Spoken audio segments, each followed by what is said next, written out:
Kyagulanyi Sentamu Robert Bobi Wine your president avuddeyo n'atabukira General Kaguta Museveni olw'ekibaluwa kikiro kitwala omunaku Gyawandiise olunaku olwaleero ng'akiweereza mukyala we Janet Kataha Museveni n'abantu abalala awo ng'agaana eky'ettendekero erya Idi Amin Dada Institute ume eribadde ligenda okubeerayo mu mambuka ga Uganda ng'ettendekero lino litendeka abantu ebintu ebyakolebwa nga Idi Amin Dada obukulembeze bwe byakolanga activities yakola nga ye president w'eggwanga era n'amaanyi ge yalina ku siini y'ensi yonna.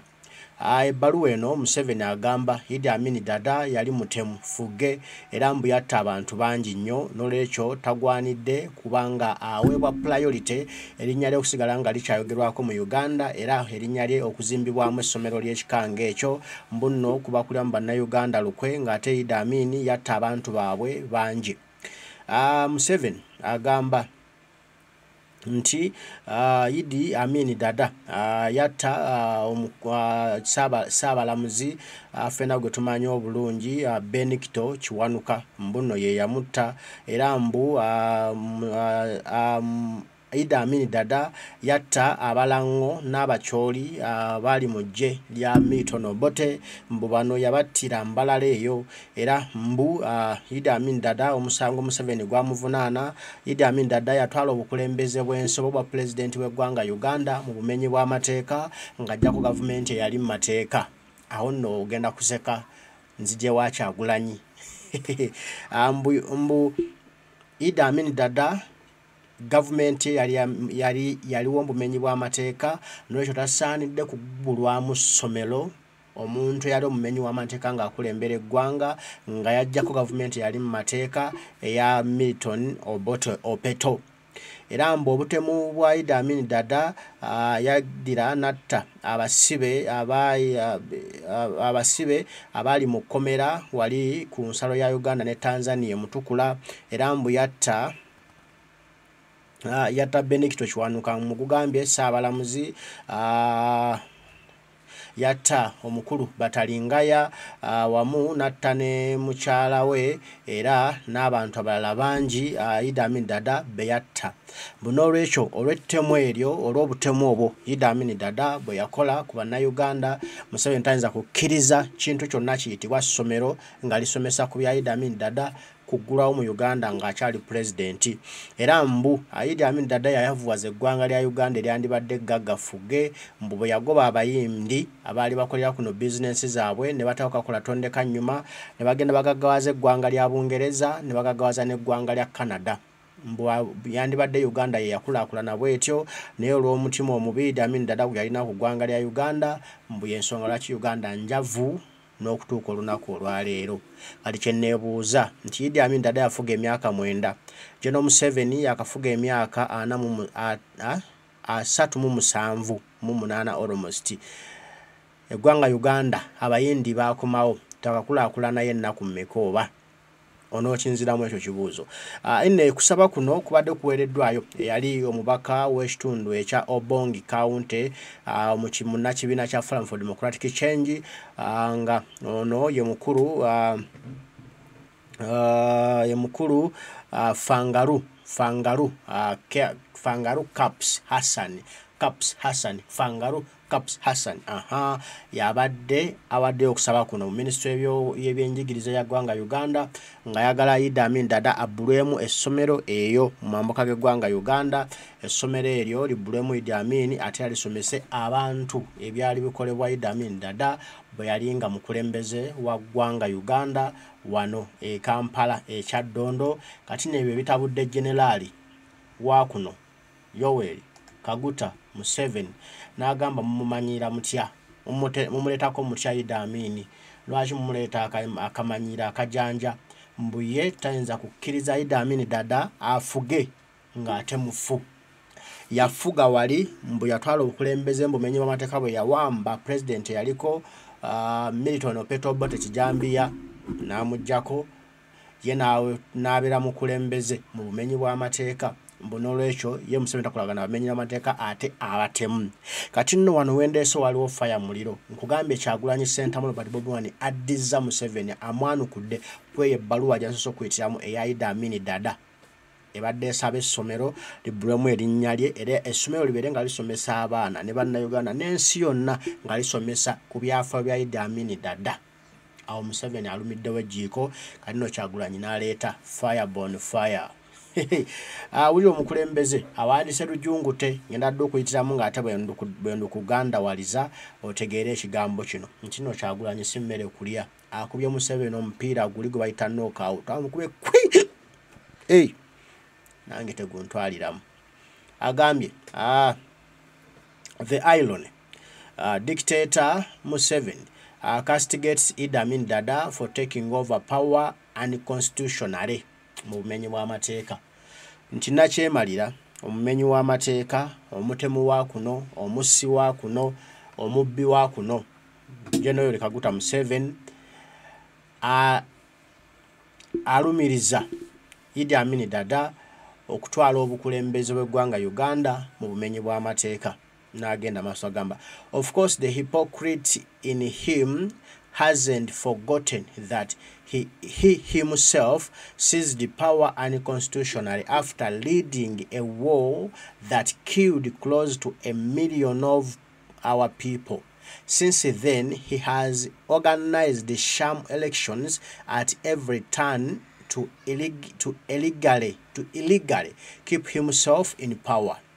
His regime is as illegal as illegitimate and as unconstitutional. Of all people, he should be the last to condemn violent, illegal power grabs. Agambye nte sewunya omunanfuusi tachimanyi era yerabidde nti ye kennyini General Kaguta Museveni gwe tuliko wano yakwata obuyinza bw'eggwanga Uganda mu bumenyi bw'amateeka oluvannyuma lw'okulemberamu olutalo olwatta abantu baffe bannayuganda abasoba mu kakadde akalamba nti okuva olwo mu 86 paka olwaleero luno tuddeeti abadde ateekawo okulonda okwekimpatiira okulonda okutaliimu faida okulonda okukuzanyazanya okulonda okujjuddemu okukyobola eddembe ly'obuntu okulonda okujjuddemu okutta abantu okulonda okujjuddemu okutulugunya okulonda okujjuddemu okubba akalulu era n'asigala nga yeerangirira nga pulezidenti wa Uganda mu bumenyi bw'amateeka nti gavumenti ya Museveni eriwo mu bumenyi bw'amateeka mu butabaawo mu mateeka mu kumenya ssemateeka era nti mu bantu bonna abandibadde banenya Idi Amin dada General Museveni yandibadde yasembayo eyo kawuza emabega okwogera ku bintu bya Idi Amin dada kubanga ate ye mubbi obuyinza bw'eggwanga abba bubbe. Awo no tutandise emboozi emboozi ya kunyuma dadi awulira agambye Kyagulanyi nti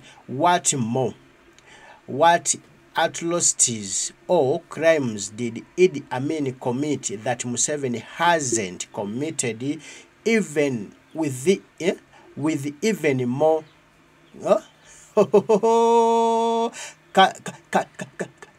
carelessness and impunity. Oluzungu luno nti nga tuvudde mu by'okwemamaaza bikolobero ki Idi Amin dada oume bye yakola nga General Museveni tannabikola byonna bikoze n'abisussa namu n'abisavuwaza namu n'abisukkulumya n'abijja mu busukkulumu n'abifuula ebyannaggwano ebikolobero byakoze ku bannayuganda ebyannaggomola byakoze bigambo bya President Kyagulanyi yayogera wano n'agamba kati n'atandise obimenyaamenyamu nti ebyo mass killings the 1989 Mukula massacre where 69 people were killed after NRA soldiers climbed them into a train wagon and deliberately suffocated them. the 2016 massacre in Kasese, where 150 citizens, including women and children, were murdered in cold blood.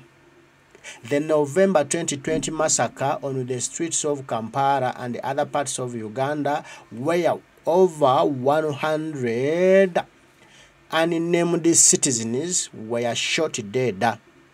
The atrocities committed in northern Uganda, the 2009 killings over Kayunga protests, the continuing killings of our people in Karamoja, just to mention a few. Amukutte ku zirigiti. President Kyagulanyi agambye nti okutta abantu mu kirindi. Yes, ye point gyatandise nayo.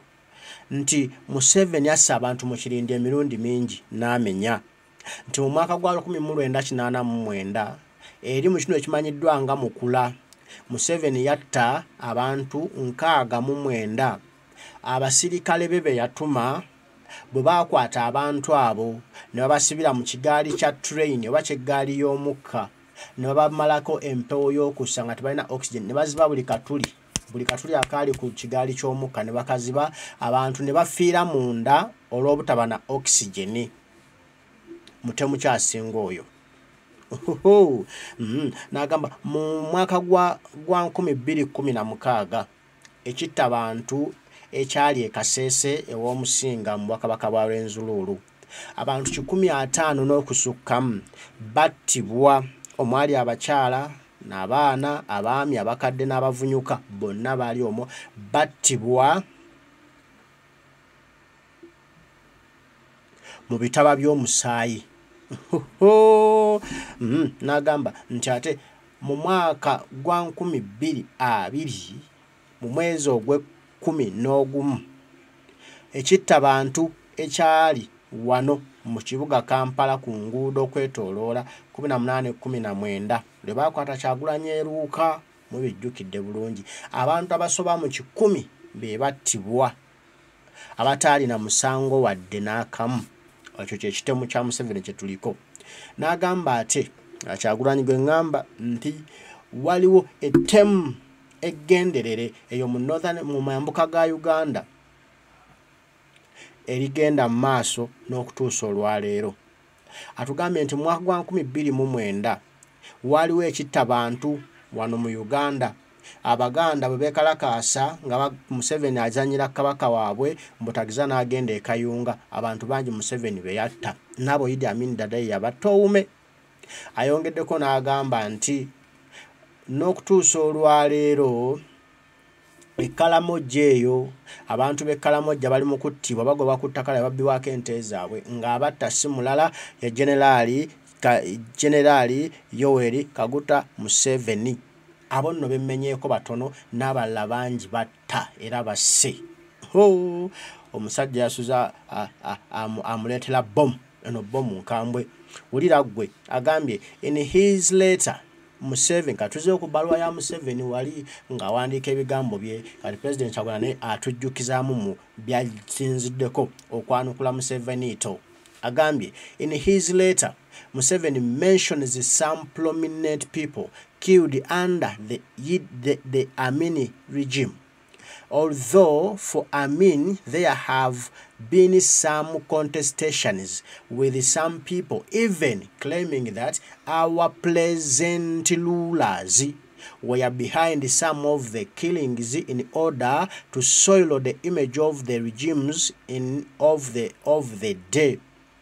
There has been no pretense under the Museveni regime. Muslim clerics, most recently Sheikh Levu, have been shot dead in bloody daylight by his criminal regime. He admitted that his regime killed Zebra Mando, but not even one individual has been held to account. And of course, many other politically motivated and yet unresolved murders, including the brutal murder of Andrew Tankome Kaira. Nakubamu musumali ogusemba the last nail.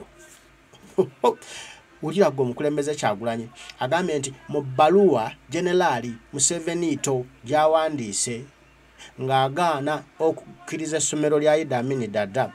Agamba nti ku mulembe gwa Idi Amin Dada abanene bangi ababedde bangi abattibwa ku mulembe gwa Idi Amin Dada.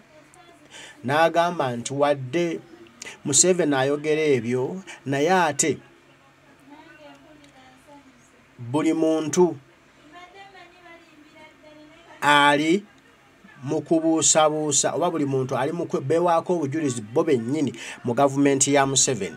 Era nga bannayuganda babuusabuusa nti Idi Amin Dada yali mutemu kubanga abanene bennyini abali mu gavumenti ya Museveni ne bavayo ne babyogera nti battanga abantu ku mulembe gwa Idi Amin Dada okwolona ekifaananyi kya Idi Amin Dada locally and internationally. Bino nno nti birina mu butabo bwabwe. Ndikali twenza kuteeka ku Idi Amin Dada musango nti yattanga abantu naye ate nga mmwe mweyogera ati nomwe mwabattanga mwolona ekifaananyi kye. Awo nno bannayuganda balabayo amukoonye endondi eno gye bayita endondi. Kati nno yawe bwagambye nti ewa Idi Amin tewaliwo obujulizi bulaga nti yattanga abantu naye waliwo obujulizi obulaga nti mmwe mwabattanga mwolona ekifaananyi kye. Awo nno mba mulina nagane kugwa Museveni leero obujulizi weebuli nga Museveni ye yennyini yeewaako obujulizi nti nno yasse abantu baffe n'atuwa ekyokulabirako nti baganda baffe Abayisiraamu. Waliwo Shehe Kirevu gwe baakatta wano juzi Nabbingo bamukuba amasasi ng'ali ku mpingu. Museveni n'akkiriza nti be baamussa abasirikale be oyo omu. N'aleeta owokubiri Pulezidenti Kyagulanyi n'atugamba nti Zebula Mando eyali trainer we mu Bikonde gwe baali bawadde ensimbi atte Kyagulanyi n'agaana ne bamutta okubuza obujulizi. Museveni yakkiriza naye ye yamutta.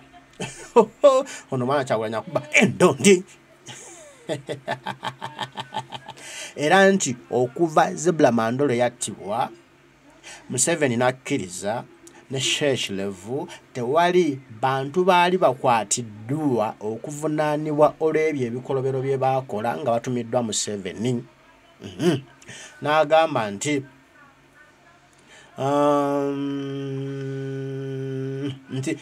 kuliko n'abannabyabufuzi bangi abattiddwa ababuziddwawo abawambiddwa ku mulembe guno ogwa Yoweri Kaguta Museveni era nga tebamanyikiddwako mayitire tebannaba na kufuna bwenkanya okuttibwa kwabwe nga muno mulimu n'okutemulwa okwakabi nnyo okukyasinzeyo mu nsi yonna mu mawanga gonna okwa musajja mukulu mukwano gw'abangi omwana w'okusoyiro kuno Andrew Tankome Kaira jjajjaffe eyawamba ekibuga Kampala. Museveni n'amubaka n'amuggalira.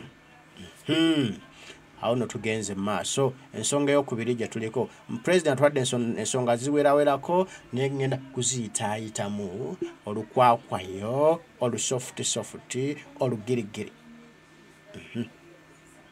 Wulira n'agamba nti enforced disappearances abantu okuwambibwa ne babuzibwawo zidduloni zipandagaali.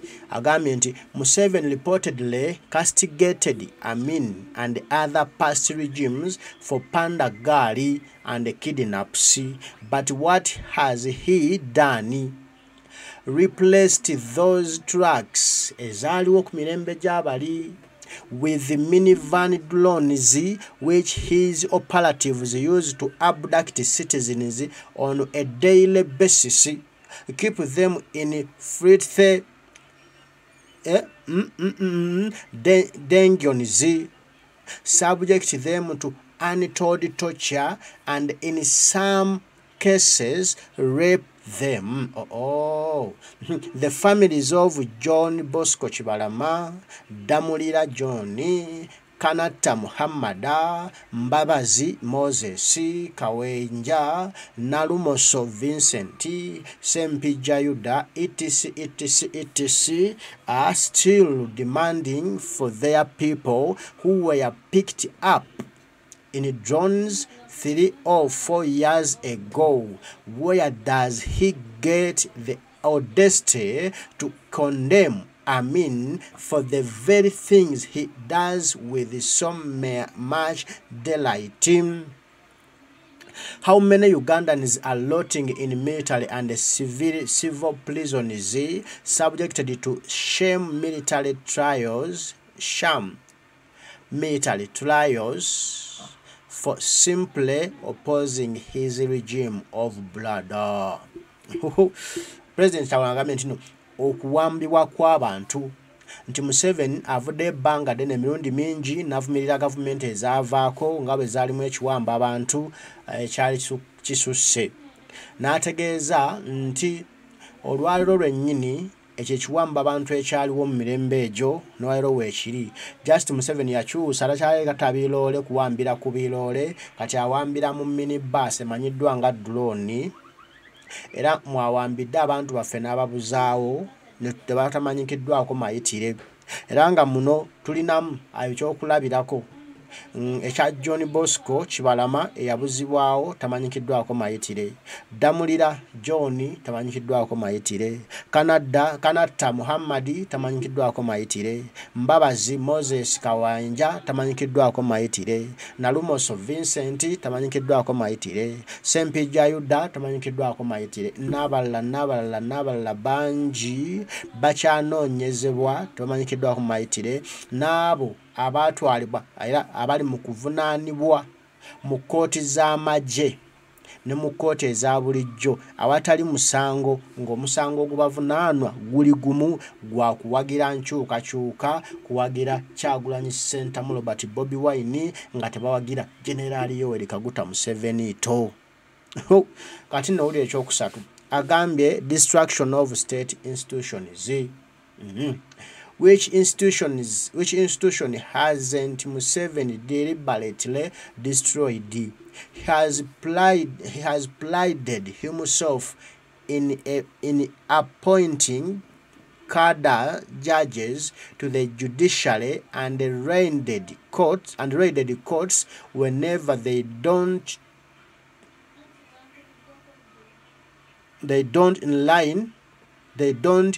accept his decision.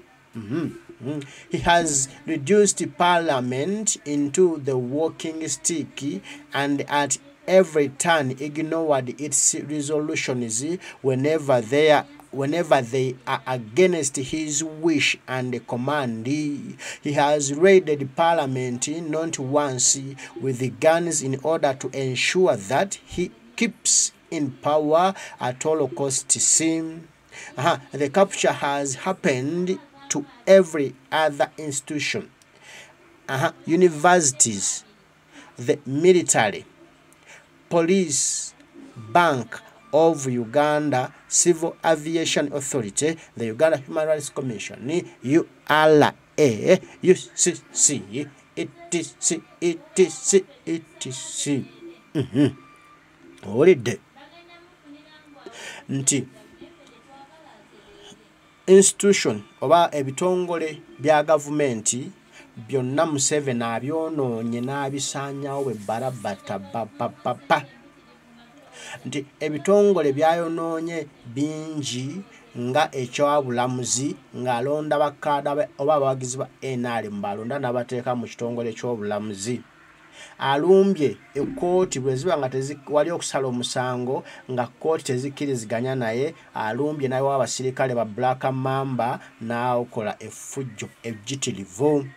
Parliament ya Uganda yagiwamba n'agiteeka mu nkwawa bwe pala, ne mmala nkufuna bwe pala, ne nkukwatako nti bwe pala, n'agiteeka mu nkwawa bwe pala. Bwe yamala okuwamba Parliament era emirundi mingi aleesa amagye ne gayingira mu Parliament bawaliwo ensonga enkulu nga togikwatako ey'okwongezaayo emyaka gy'omukulembeze mu ntebe, alumbye Parliament n'akuba baka Parliament n'abamenya emigongo n'abasiba n'akola ki. Nti n'ebitongole ebirala nga ye ayagala kwenywereza mu ntebe nga tewali amugjeeko. Nti n'ebitongole ebirala bingi abiwambye biri mu nsawo ze bwe biti tebivaamu. Ekyokusingira ddala ezi university yaziwamba bazikulembera bonna yabalonda basajja be. Amagye g'eggwanga yagawamba UPDF eri mu nsawo ze. Poliisi y'eggwanga yagiwamba eri mu nsawo ze. Banka ya Uganda yagiwamba eri mu poketi ye. Ekitongole ky'ebyennyonyi eby'entambula mu ggwanga Uganda kiri mu nsawo ze.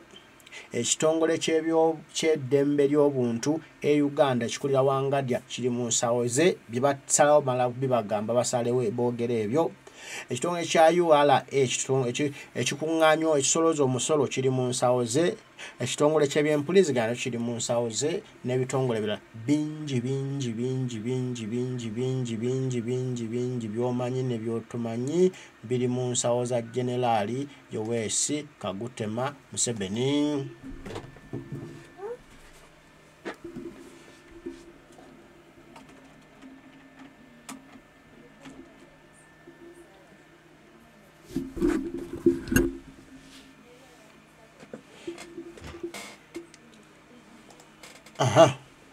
Tutambudde tumaliriza nno ate tunnaba omukulembeze awandiise bankalu wannene luva okwaya wamporokoto agambye ekyokuna agambye nti destroying the Ugandan economy.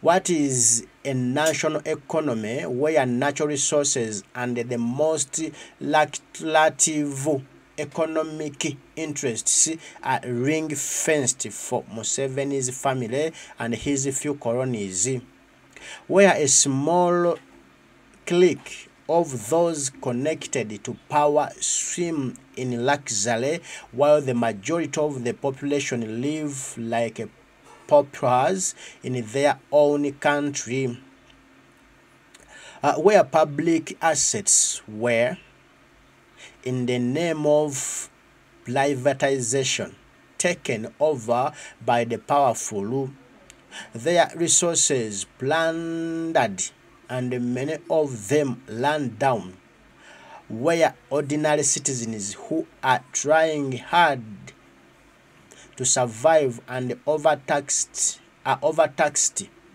while Museveni's colonies and their foreign interests are given tax holidays and waivers, where many previously successful indigenous business have collapsed because of loans and unfriendly business environment, and yet the regime has refused to support them. On the other hand, for Museveni's colonies, they are given bailouts of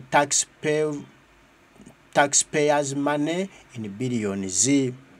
Nti okwonoona ebyenfuna by'eggwanga Uganda. Generaali oyo gwe mulaba akoze kinene okwonoona ebyenfuna by'eggwanga Uganda. Era ayonoonye eggwanga lyaffe n'alimalawo lyonna, nga buli kimu akyewa ebyobugagga eby'omu ttaka byonna abiwadde famire ye, ab'eŋŋanda n'ab'emikwano be babivunaanyizibwako, era omusimbi oguvaamu be bagugabana. Nti akabinja ako akatono ako akali mu buyinza kali mu kweyagalira mu by'obugagga by'eggwanga Uganda ku lw'abalala abawi b'omusolo bo nga bali mu mbeera mbi babonaabonera mu nsi yaabwe. Nti eby'obugagga by'eggwanga Uganda ebyali byateekebwawo byatundibwa mu linnya lya privatization, byatundibwa ne bisaanawo ne babyeguza, era ebisinga byagwa ne bisaanawo bwekyekkerereke. Nti abantu ba bulijjo abagezaako okweyambayamba, okwetaasa, okwerwanirira okubanga babaawo, bano bateereddwako omusolo omuyitirivu, era tebaweebwanko kadde kugaanibwa kuwa musolo oba kusonyiyibwa musolo. wabula bo basajja ba Museveni bakola nabo be bakolagana nabo bo abajjako omusolo ne batasula musolo business zaabwe ate n'akwata n'ensimbi z'omuwi w'omusolo mu Uganda n'azibawa bo beekulaakulanye. Naye nga tulina amakampuni mangi wane Uganda ag'Abannayuganda agaali amanene biyinzika peretete egudde. Twalina wano Asembule pererepe egudde. Amakampuni g'Abannayuganda mangi amanene gagudde nga gaali getagamu akasente ogasindikamu Museveni agaana okugawa ate n'olwokuba ensimbi ze beewola ng'okuyimirizawo bizinensi ne bateekebwako emisolo eminene ne gisuula bizinensi zaabwe mu bugenderere. Naye ate abatali Bannayuganda Museveni akwata emusolo gw'Abannayuganda n'agubawa bo beeyagale bakulaakulanye bizinensi zaabwe nga Munnayuganda yezze ziggwaawo.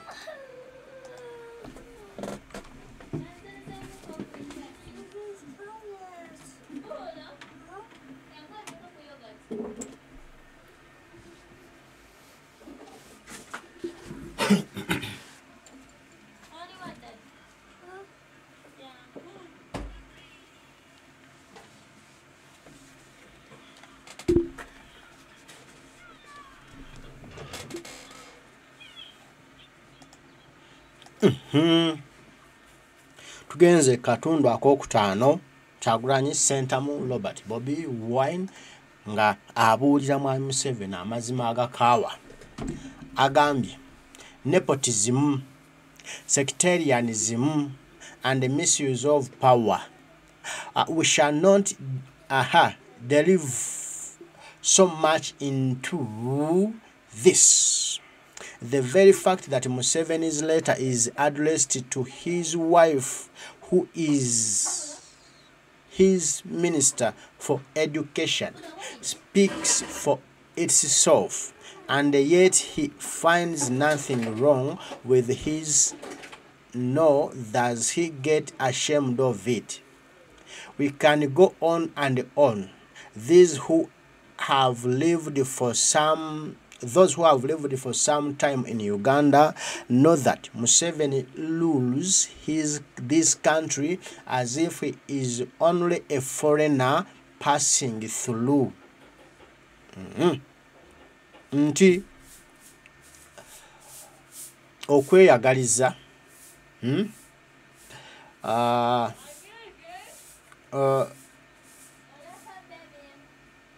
obusosoze mu mawanga obusosoze mu ngabanya y'emirimu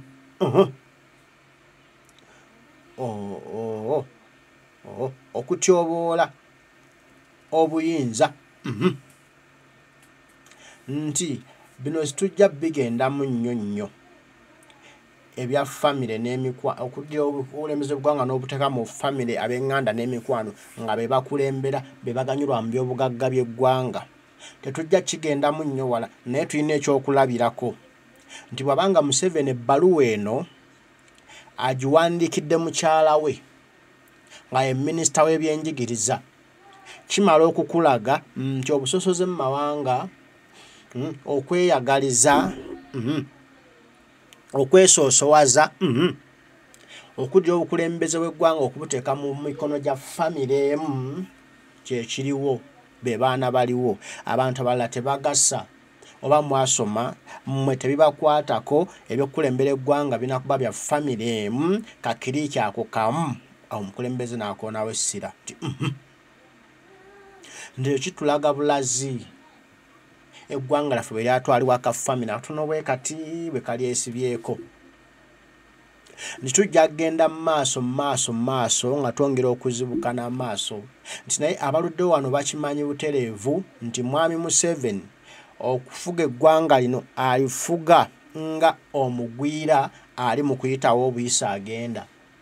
Talifuga nga Munnayuganda kuba byonna byakola bibalaga nti agenda ayitawo obuyisi.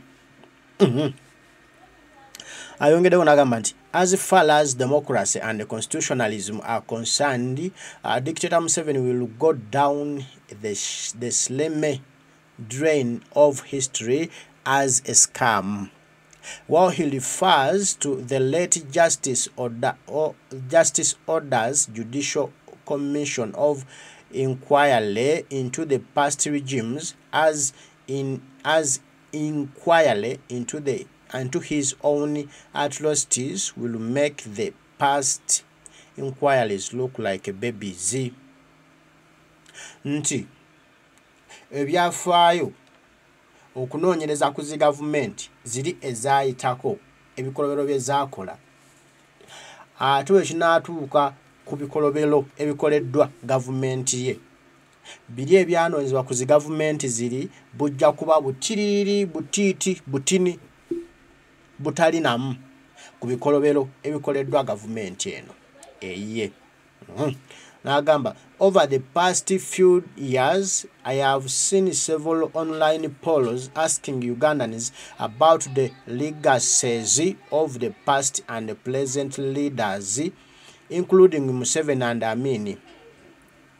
Museveni needs to interest himself in why Amin has won each of those polls without expectation. He needs to move around Kampala and see how many taxis, borders, and the shops have the pictures of Idi Amin posted all over. Perhaps those people are telling him that Idi Amin was no angel, but the present regime has done worse.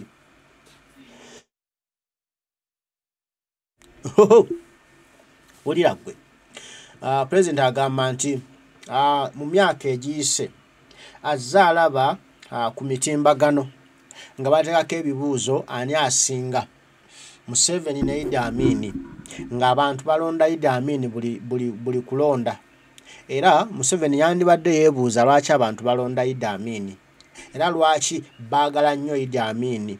Ekyo kikulage nti Idi Amin dada ne bw'otambula mu kibuga Kampala osanga boda nga batimbye ekifaananyi kye, taxi nga zitimbye ekifaananyi kye, amaduuka nga gatimbye ekifaananyi kye, na buli wamu w'otunula n'owozza eriiso toyinza kutambula kilomita emu nga tusanze kifaananyi kya Idi Amin dada. Nti kino kikulage nti Idi Amin dada yakola ebirungi bingi, teyali malayika naye ate gavumenti ya Museveni lumbe lwa kilago. Tumaliriza nno n'omukulembeze Kyagulanyi agamba nti he can then understand how he will be remembered many years later. Even then, he still has a chance to redeem himself. Nti Idi Amin dada w'amaanyi nnyo kati wadde yafa dda, yali w'amaanyi nga mu bulamu ate era w'amaanyi mu bufu. Nti kayoshaniraze Museveni bw'alibeera ng'amaze okuva mu ntebe era ng'afudde, abantu balimujjukirangako ki? Kye balimujjukirako oba bali okumwerabirako ekiribaawo kyonna akikoze Mwai Museveni ensi terimujjukira era tewali kye bajja kumwagalako n'ekimu. Nti naye asobola okukyusa obwongo bw'Abannayuganda batamwagala, abamukyaya, abamukooye ne bamwagala ne babaako ne kye bamujjukirako ne kye bamulowoozaako ng'amaze okuvamu entebe ng'agambye kimala Kyagulanyi entebe yo yiiyo nze ngenze lwakitula kulunda nte zange na kulya shabwe. Abannayuganda bajja kumujjukirako ekyo ne bw'atakikola maama tewalajja kujjukira na kimu. Amaliriza ng'agamba nti bring back our people, free our political prisoners. Mukomyewo abantu baffe, mute abasibe baffe mu masomero ebyobufuzi. N'aterayo ebbankaluwa eno gy'olabako ye bankaluwa Generali Yosefali Museveni's Gyawandiise ng'agaana ettendekero erya Idi Amin dada eribadde lisabiddwa okuteekebwawo liwewe layisinsi lisomese ku bya Idi Amin dada bye yakolanga. Ko Museveni nti temugunywa muguwanda sijja kulikkiriza lwaki munkinagguluzaako Idi Amin dada. Ye Idi Amin dada bye biki? Kusaba kuno kwali kukoleddwa omubaka Fangalu Caps Hassani ne kugwa butaka. Omuyekera yoyo, omukulembeze yoyo. Salute Idi Amin dada owumedi booze. Kale byebyo nno. Omukulembeze Bankaluwa Gyawandikidde Museveniito kebyo ebigambo niito byabadde avuma Idi Amin dada leito. Kale kankugembe wano ko kuba Uganda bo kye balowooza 1 2 2 tugende. Nyonyi Maxwell agambye anti a fan of essays but this is interesting and I have read it all. Idi Amin dada, the true son of the soil, was second to none. Currently, we don't have leaders but scammers and misleaders. Thank you, my president. I want to send to Sagulanyi for opening our eyes. Waswa Denisi Kamoga Nagamba. I remember in Mustard Seed book of General 7 saying that they looted essential commodities that are best for shelter to make people starve and hate the regime of Idi Amin. Let Madam Janet relate us with the current and previous Amin regime. Mwesigwalamada Nagamba Thomas Sankara now remembered in Burkina Faso after the collapse of Compaoré, the man who killed his friend to take power. Museveni's time is over. That's why fighting with dead people. That's why fighting with dead people. Thank you, my president, for enlightening us. Jaja bless you. Faizo Kanakambata Nagamba, thank you, La President, for the island idea out clearly in the above views. Thank you, Uncle. Muhammad Ali Mahadi Nagamba, for this I humbly thank you, Mr. President Bobi Wine, for the countless enlightenment of points which pressurize this old man to inevitably continue exposing himself directly to the bars. I salute you, Mr. President. You have awakened us all. Fena. Maturu Caroline Nagamba, in history, Idi Amin is the best president Uganda has ever had in history. Museveni Alimba, we want change and we shall keep on fighting for change. Ngodi K. Martini, only genuine leaders can save the masses against such presidency. If at all a coup that Tata can work in Uganda, but by a genuine selfless leader to restore sanity in governance. Lord Mutesi Nagamba, may Lord protect you, Mr. President. DDD Nagamba, Museveni can't redeem our or has any interest or intention to putting things right. What he is interested is himself and be in power till his last breath. And by the way, he doesn't hide who he is. Okay.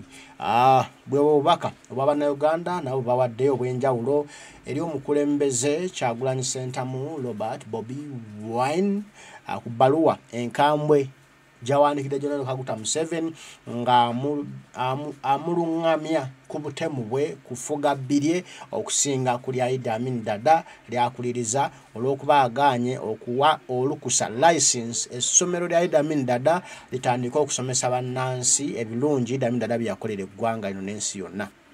Oyo gwe bayita Kyagulanyi Ssentamu Robert Bobi Wine Mitembo. Mbagala nnyo mwenna abaliko mwebale kubaako Omukama Katonda yeebale kuba nti abaleese naye lero ne mbaawo era nsaba ayongere bankuumira nawe bwe naakomawo mbasange twongere okubigamba nja kudda mweraba banywanyi akuume.